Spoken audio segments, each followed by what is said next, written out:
Welcome to Portfolio Players, presented by E-Trade from Morgan Stanley. I'm Dan Roberts here at FOS in New York, and today I've got the longtime MLB executive, Jonathan Meritor. Jonathan, thanks for coming in. Well, thanks, Dan. It's a pleasure to be here. Thanks for inviting me. So I want to get into all kinds of investment type stuff and what you're seeing in the world of sports ownership and sports as an asset class. But let's start with baseball. I mean, There's a lot to talk about with Major League Baseball. MLB took a lot of flack for many years, especially maybe unfairly compared to the other big leagues. Mm-hmm. And now, as we record this, it's coming off a successful by every metric year.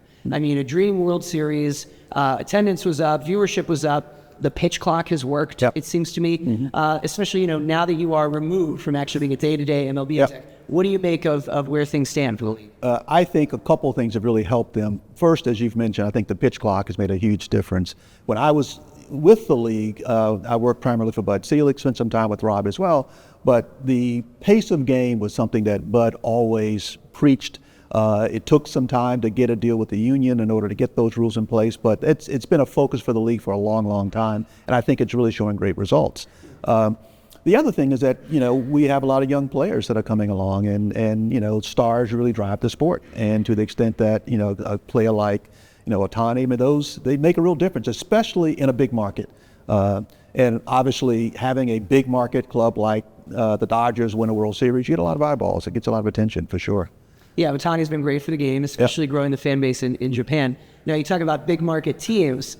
The other big move recently we saw was Soto to the Mets. And I think a lot of people said, well, wait a minute, are we just going to see a future now where all the biggest stars sign with one of four clubs? The Mets, the Dodgers, the Yankees, you could put the Red Sox in there. Is there going to continue to be an imbalance in that way? Well, first of all, in my experience, in my mind, I don't know that the team that spends the most money wins a World Series. I think historically you won't see that trend. Clearly, without any kind of salary regulation, any aggressive salary regulation, money really matters. And my understanding is, I'm not part of, league, negotiations or league, considerations regarding where they are in terms of the next CBA. But I understand that's going to be a big topic of conversation for sure. Parity has always been a factor in the sports. Again, go back to my days in the league. This time, in fact, I just had the privilege of having lunch with Commissioner Selig a few weeks ago, and we kind of laughed about it. And I reminded him how this time of year, his big folks and those who were with me in the commissioner's office at the end, and I'm sure Rob probably shares some of the same feelings, hope and faith was what Bud used to always say. In April, I want every team to have hope and faith that their team could win. Parity, competitive balance has always been a factor, and I think that will continue to be a focus for the league and for Commissioner Manfred going forward. When you were CFO of the Marlins, and then at some point became CFO of Major League Baseball, what were the hardest considerations to worry about day-to-day, team versus league level?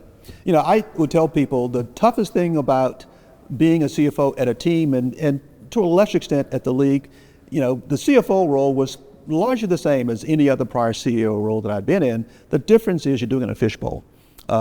Rarely does a CEO find himself in a position where you've got people every day asking you, what are you going to decide on this? There's this daily update that people are looking for, whereas traditionally in business, you have a chance to kind of work on a particular approach, a strategy, a tactic, and then announce it. That was probably the biggest difference at the team level. I had reporters, I used to always say, look, Christmas Day will open the package. You want to open the package before Christmas, and you have to just wait until ready to announce it. At the league level, being CFO, I largely tried to live out of the spotlight. I think I was pretty successful doing that. The job of the commissioner and some of the others would be to kind of be in front of the camera. My focus was on, league stability financially, and we spent a lot of time focusing on that. And so rather than focusing on day-to-day, gate receipts as a club CFO, you're focusing on now the industry health. In fact, every owners meeting, there'd be one agenda item called baseball economics, and back then Rob and I would be the ones talking about kind of league financial health, and so that was a big focus of the role, and then and now too, I'm sure. You had a front row seat to the fact that the commissioner job is a kind of a thankless role. I mean, you're basically there to be hated by fans and put upon, but you work for the owners. Did that ever appeal to you? Would you have ever wanted to be commissioner? No. I really enjoyed the business side of sports. Being the commissioner, as you mentioned, is a very, very different role. It's being a politician, being an ambassador. Sometimes you got to be the bad guy. You've got to make some tough decisions, and that's something that, not that CFO, you don't make tough decisions, but that spotlight was something that, I grew up an accountant. We don't look for the spotlight. Got it. Let's talk about the media and streaming, especially because so much of valuations now depend really on the broadcast deals that these leagues get. For a brief period of time, you were sort of managing the sale of these RSNs, these regional sports networks. And the whole history here, I think it's worth really quickly recounting. Let's make sure I get it right. So when Disney bought Fox, it was told, the judge said, well, the one thing you have to do is immediately sell off these RSNs. So you were kind of shuttling, getting these RSNs over to Sinclair. Right? Well, and Sinclair, Diamond Sports Group run them. Diamond Sports Group has since, rebranded to Main Street. There's been a lot of changing of hands. Well, actually, just to correct the record, my role was exactly the opposite. When Disney purchased those assets, they could not operate the Fox RSNs as well as their ESPN packages. So they needed someone to oversee, almost like a receiver, if you will, a trustee to oversee the Fox assets. That was my role. I was actually not involved at all on the sales side. There was an awful lot happening on that side. I was aware of what was going on just in terms of the media, but I was not actively involved at all. Now, as it turns out, I had a chance to see more closely the business side of the RSN business. So I work with a group of really talented people, guys like Jeff Krolik, and Billy Chambers, who's now doing work for MLB, who really knew the business. I had seen the business really from the league side and even from the team side, and so I had a kind of a front row seat into the economics of the business, but was not involved thankfully in the sale transaction, which was very, very challenging and controversial. Well, and now it's continued to be a long saga, of course, where they've been rebranded FanDuel Sports Network. They're owned by the group formerly known as Diamond, which has filed for bankruptcy. Sinclair no longer has a stake. But a lot of these RSNs, they sort of change hands, and I think a lot of people get something wrong, and that is that it still can be a good business. I mean, there's a way to have these be a good business, and depending on where you live, if you are a fan of your team and you want to see every game, you have to have that local network. Yeah, there's a number of things that's going on in that space. One is, obviously, the media landscape has shifted. When I started with the Marlins as an expansion franchise back in the early 90s, most of the broadcast rights were with linear TV. And I remember I was working with one of my colleagues, Dean Jordan, who now does media work for Wasserman, but we were trying to put together our first TV deal for the Marlins in the early 90s, 92, 93, and we had to, quote, settle for a cable deal because the broadcast networks didn't want to block their primetime viewing with baseball content. So we settled for a cable deal that ultimately became really the primary financial media model for sports teams. Today, obviously, with technology changing, streaming has become a factor, and that has led to cord cutting and a whole change in the media package. So a lot of what's happening is a function of the media landscape changing, first and foremost. The second thing that I think that's happening, that's been a challenge, is that the value, in my view, of the regional sports networks came about because of the exclusivity that those RSNs were getting. That created, in my view, kind of the regionalization of baseball. It was a very financially rewarding contractual relationship, but it also made it very regional. And so that TV territory that you had was exclusive to that RSN. And so the challenge today is, how do you broaden, how do you broaden the view of that? How do you get past these blackout windows that were part of that exclusive period? And so, I think the path going forward, I know baseball, the owners, Rob Manfred, they're all focusing on how do you try and get back to something that somewhat mirrors what's happening with the NFL, where you have a national package that give people insights to see more teams across a broader geographical spectrum. Well, that's exactly what I wanted to ask next is, you look at something like the NBA, and the new media rights deal is $76 billion contract, and people can question that number, but, that's the number, and it keeps going up. And I've heard a lot of people make the case that, MLB is actually just as big or just as impressive, but it's so localized and regional that people don't really add it up that way.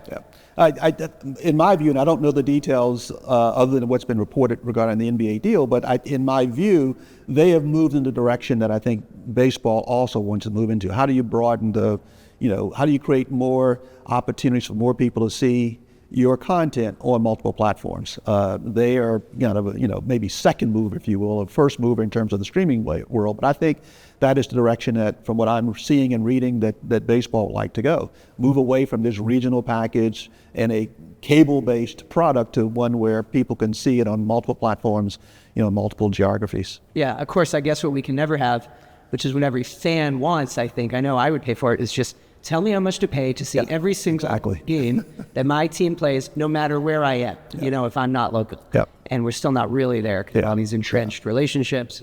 Again, I'm not part of those conversations, but just watching some of the interviews I know that Rob Manfred has given, that's, I think, the direction that they'd all like to go, for sure. Yeah. If you zoom out and look at kind of the sports investment landscape right now, and I know you're working with Andalusian, investing in teams or advising them on investing in teams, right now there's clearly a moment happening. Yep. And that is that everyone wants a piece of a sports franchise. Mm-hmm. From, actors, celebrities, current athletes who haven't even retired yet. Yep. I mean, Caitlin Clark was in a group bidding for an NWSL franchise. Former athletes who are retired. And of course, that's not a brand new phenomenon, the idea that owning a sports team is a great investment. But something is happening right now, like in the last 2 or 3 years. What do you make of that trend? I think it's a combination of things. You've got, I look at content like Welcome to Wrexham, where you take the celebrity ownership of a sports team that kind of gives it a lot of visibility.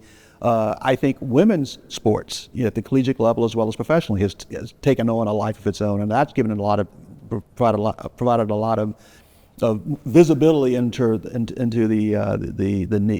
desire to own a sports team. Owning a sports franchise, especially amongst the four major sports, has always been something that people have gone after. But then the last thing I'll kind of call out, you now have multiple sports, including pickleball, that again creates this demand to be part of this of a sports ownership group. And obviously, as you watch sports content on TV, you get from the Taylor Swift celebrity shots. I mean, that gives it. There's an awful lot of allure to just being part of a sports franchise that I think has driven a lot of the demand that you're seeing to own a piece of a team.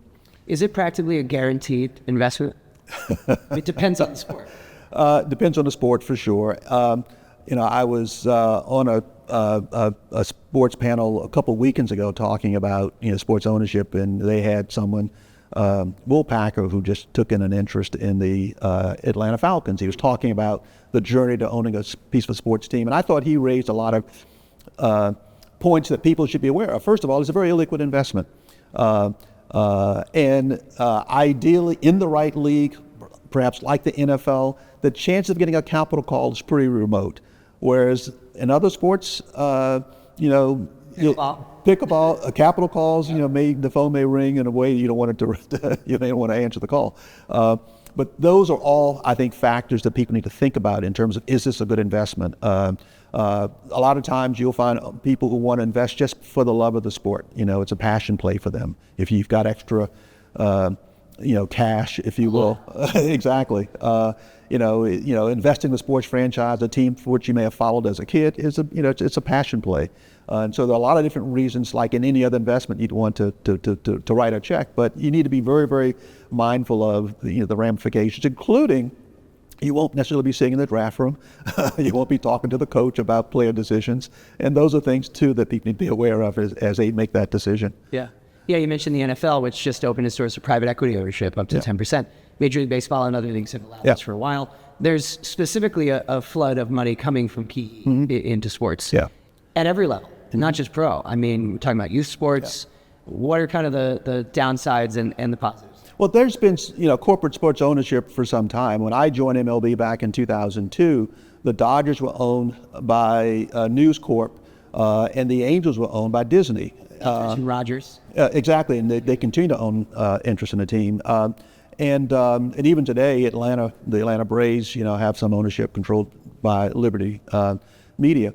The challenge back then, as I saw it, was there were no guidelines for the extent to which you'd have kind of non-personal ownership in a team. My observation back then and I wasn't in favor of corporate ownership back then, was that, I think it takes the passion of an individual owner, like being an owner of a business, to really put the fans first, to think about it in a very different way than as a media play, perhaps, which is maybe what drove, I don't know for sure, but that may have been what drove both Disney and News Corp to own those franchises.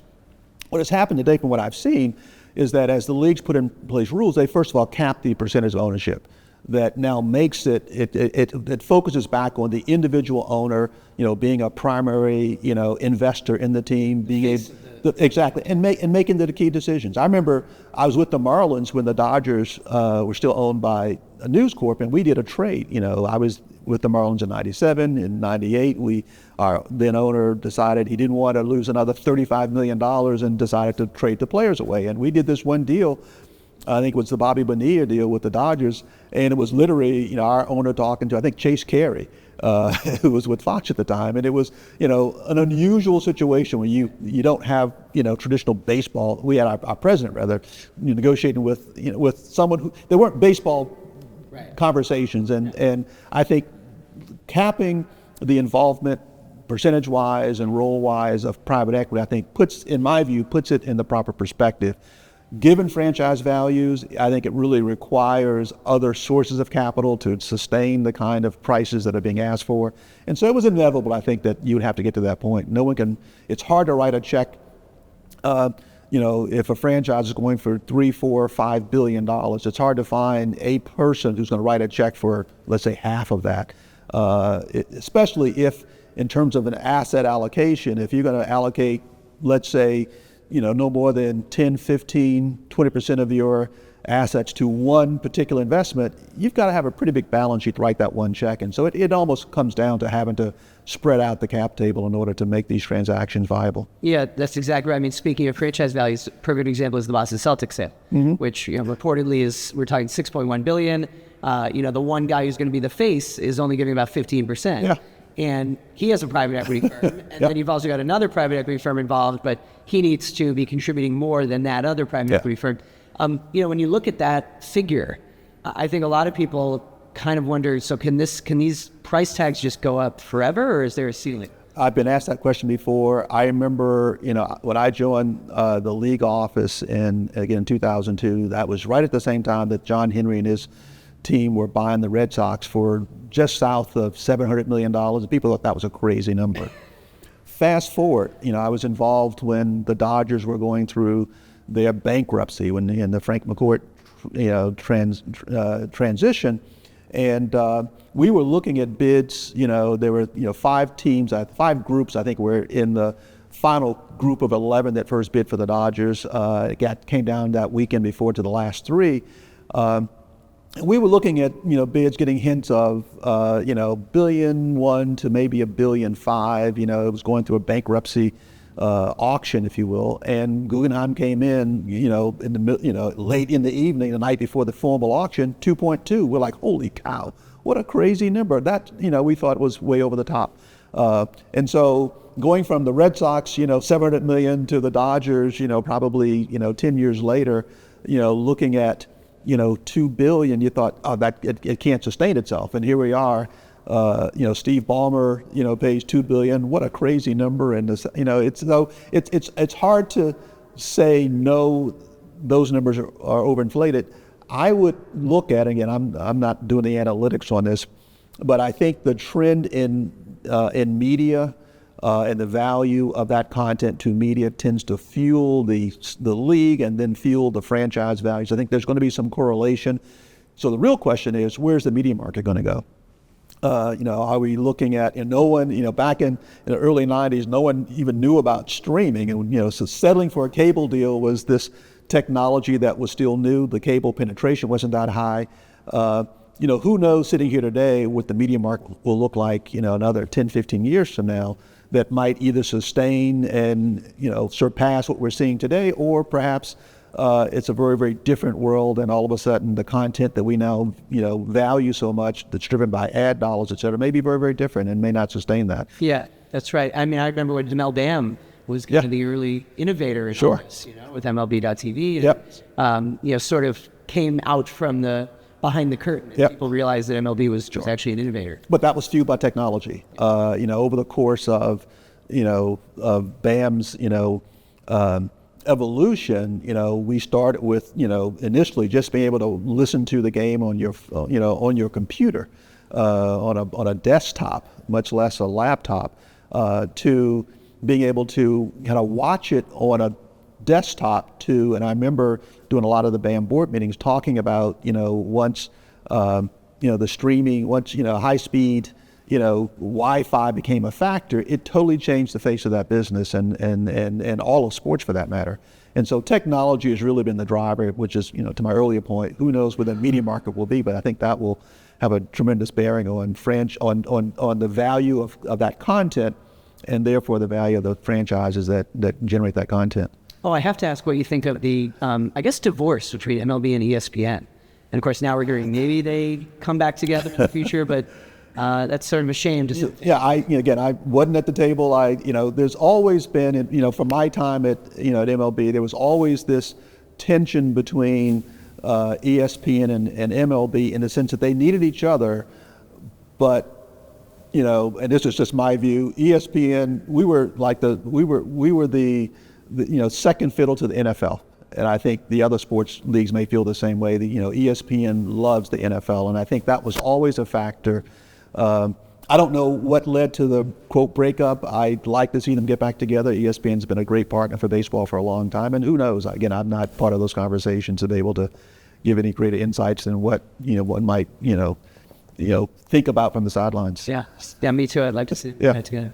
Let's talk about your personal investment. Sure. We've done a lot of baseball, a lot of team investing. What are you up to? And especially having been at one sport for so long, what's interesting and exciting to you now when it comes to investing, either in sports, tech, the whole landscape? Yeah. At this stage of my career, stage of my life, I don't do a lot of risky investing. My personal portfolio tends to be pretty traditional. However, I partly from my time, driven up from my time in MLB, we put together an investment fund in MLB that has grown now to be, I think it's well over $1 billion. And in building that fund, that exposed me to the world of investing in a way that I hadn't been exposed to before as a CFO. We started getting involved in beyond just traditional, equity and fixed income. We started getting involved in private equity and now in venture. And so I had a chance to get some exposure to those asset classes from my seat there. That was part of this. The chief investment officer role was kind of my transitional role as Rob came on board.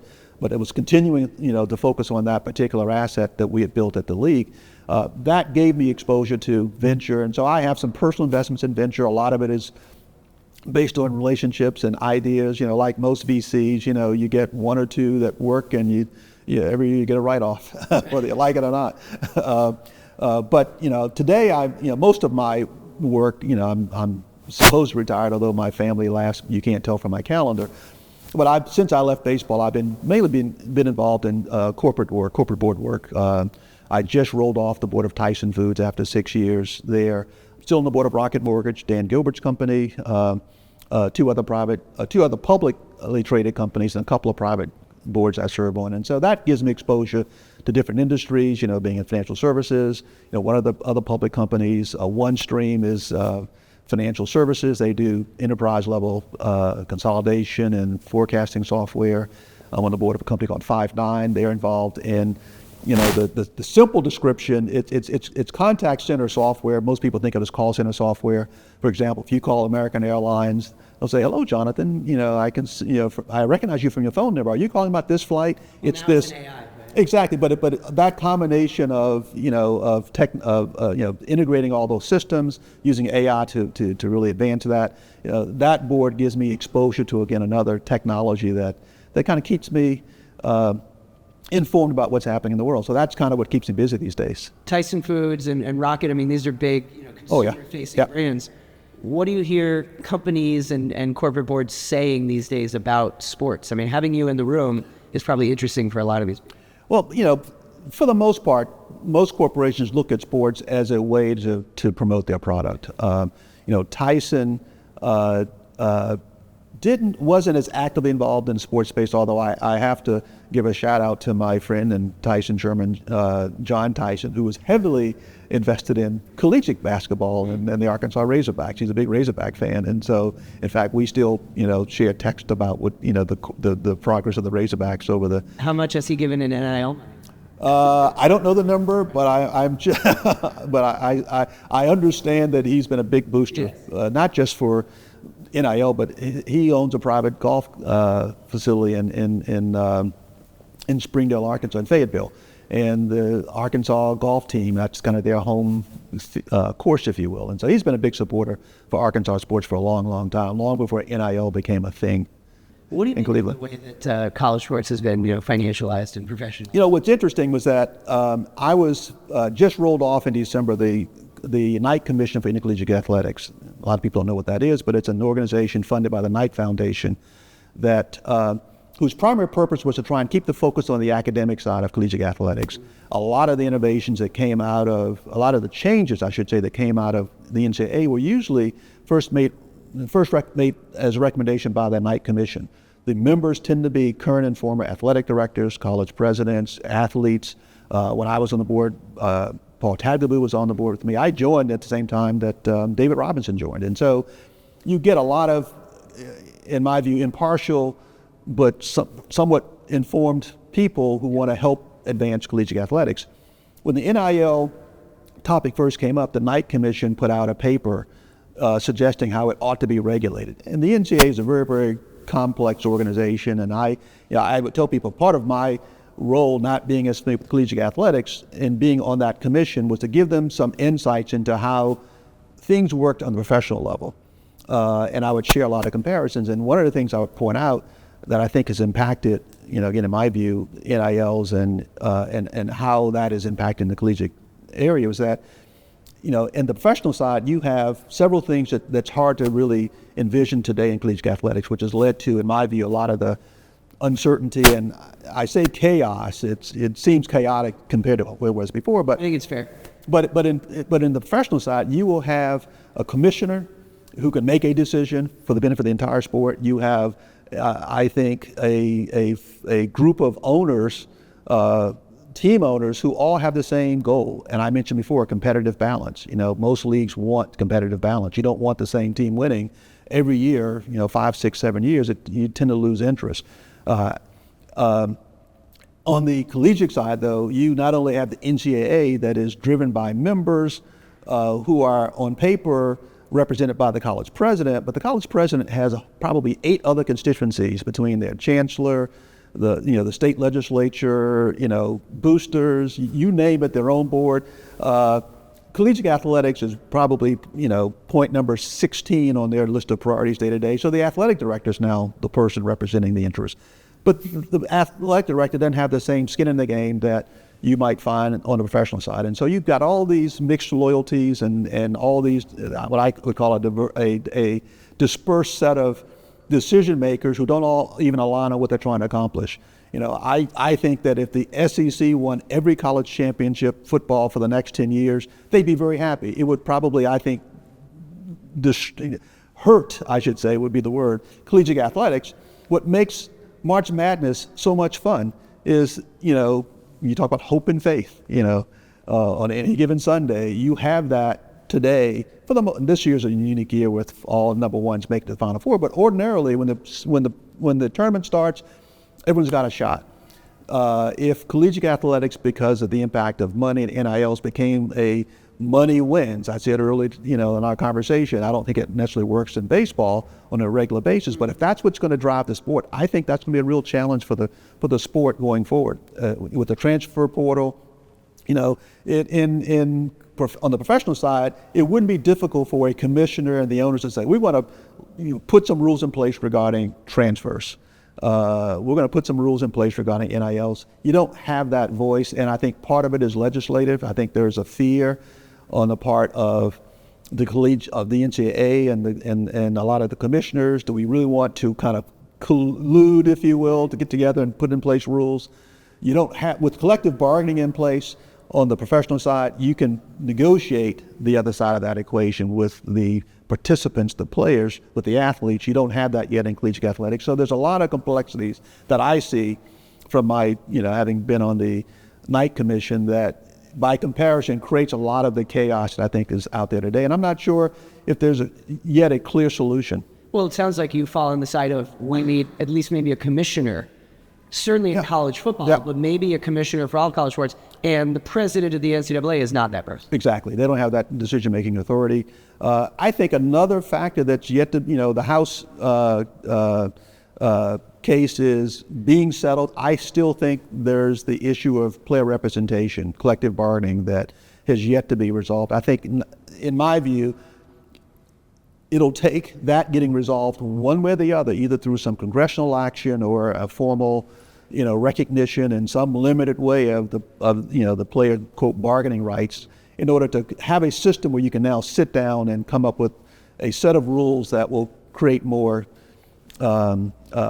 stability in collegiate athletics.